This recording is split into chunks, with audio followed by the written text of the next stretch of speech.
Kita langsung ke pengamat politik UIN Syarif Hidayatullah, ada Adi Prayitno. Selamat siang Mas Adi, apa kabar? Mas, Mas Adi, hari ini PDIP akan mengumumkan calon kepala daerah lagi di gelombang ketiga. Pilkada Jakarta, Anda melihatnya siapa yang lebih berpotensi? Anies Baswedan atau Basuki Cahayapurnama? kalau saya melihat justru Anies Baswedan ya, karena memang membaca korespondensi historisnya, rasa-rasanya memang PDIP relatif serius untuk menjajaki komunikasi politik dengan Anies. Pertama, Anies ini kan sejak lama tokoh eksternal yang selalu disebut oleh PDIP soal kemungkinan akan diusung dalam Pilgub Jakarta. Yang kedua, memang PDIP dan Anies Baswedan ini kan sama-sama memiliki historisitas yang sama, sama-sama dikucilkan, sama-sama dikerdilkan, sama-sama tidak diajak dalam koalisi besar ya, yang diusung oleh Kimplas. Nah, yang ketiga tentu karena faktor misalnya ini antara PDIP dan Anies, bagi saya saling membutuhkan satu sama yang lain. Dari segi PDIP tentu mereka ini butuh nama besar yang relatif kompetitif bahkan berpeluang untuk mengalahkan Ridwan Kamil dan Suswono yang diusung oleh koalisi mayoritas ya Kimplas yang ada 12 partai politik. Sementara PDIP dari segi partai hanya satu dan karenanya Anies merupakan salah satu opsi yang saya kira relatif ya kuat untuk bisa mendandingi kekuatan mereka.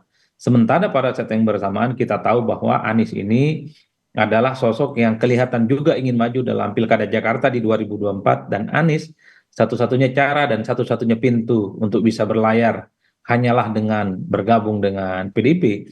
Jadi dalam konteks ini saya kira sepertinya memang Anies relatif lebih memungkinkan sebagai variabel yang jauh lebih menjanjikan untuk maju di Pilkada Jakarta dibandingkan dengan nama-nama yang lain. Saya kira PDIP sebenarnya punya nama besar ya, kader-kader di dalamnya seperti misalnya ada Ahok terutama, di situ ada Rano Karno dan Pak Jarod, tapi memang harus diakui jika dihadap-hadapkan dengan Ridwan Kamil, nama-nama ini sebenarnya tidak terlampau kompetitif bahkan tidak memperbesar ceruk pemilih di luar PDIP.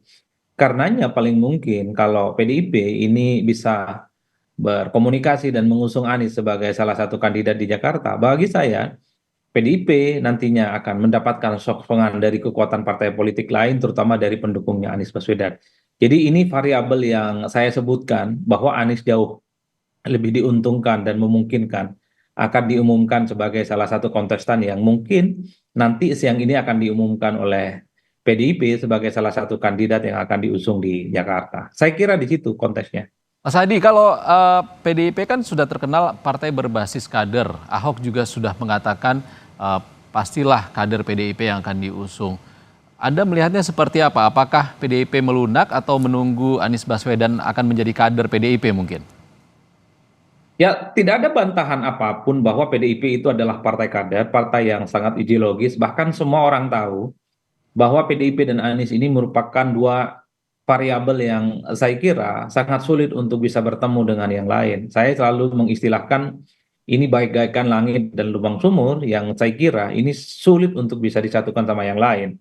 Tapi dalam konteks Pilkada Jakarta kali ini, saya merasa antara Anies dan PDIP ini sama-sama memiliki kebutuhan yang sama ya, sama-sama butuh soal bagaimana menghadapi kekuatan mereka yang akan dihadapi yaitu Kimplas yang mengusung nama pesohor namanya Ridwan Kamil dan Suswono yang kemudian ditopang oleh puluhan partai politik yang menurut saya sampai hari ini juga cukup solid.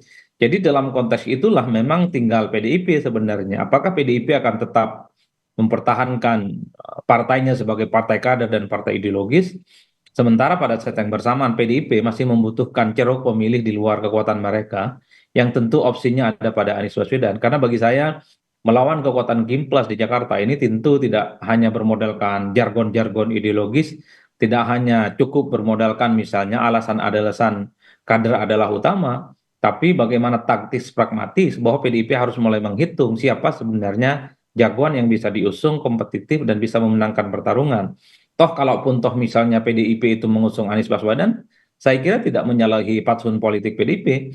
Karena PDIP kan ada kecenderungan ingin menjadikan kader mereka sebagai wakilnya. Ada Rano Karno di situ disebut, ada kemudian Hendi, dan ada nama-nama lain. Di berbagai tempat, saya kira tidak semua kader yang diusung oleh PDIP. Yang paling penting adalah dalam setiap kandidasi gubernur, bupati, dan wali kota, masih ada kader PDIP yang kemudian bisa diusung, entah sebagai wakil ataupun sebagai calon utama. Dan saya kira dalam konteks itu, PDIP tidak perlu merasa berdosa, PDIP tidak perlu merasa bahwa dengan mengusung Anies ideologi dan kaderisasi partai mereka akan berkurang. Bagi saya tidak begitu, kecuali ya calon gubernur dan wakil gubernur yang diusung oleh PDIP adalah mereka outsider semua, bukan kader. Mungkin dalam konteks itu kaderisasi dan ideologi politik PDIP layak dipertanyakan. Tapi kalau yang diusung hanya calon gubernurnya adalah eksternal seperti Anies Baswedan, tapi wakilnya adalah dari PDIP, saya kira PDIP masih pada posisi yang menurut saya on the right track. Karena masih menaruh kader terbaiknya sebagai salah satu kontestan yang sangat mungkin akan diusung dalam kompetisi seperti Pilkada Jakarta. Saya kira di situ Mas konteksnya ya. Oke,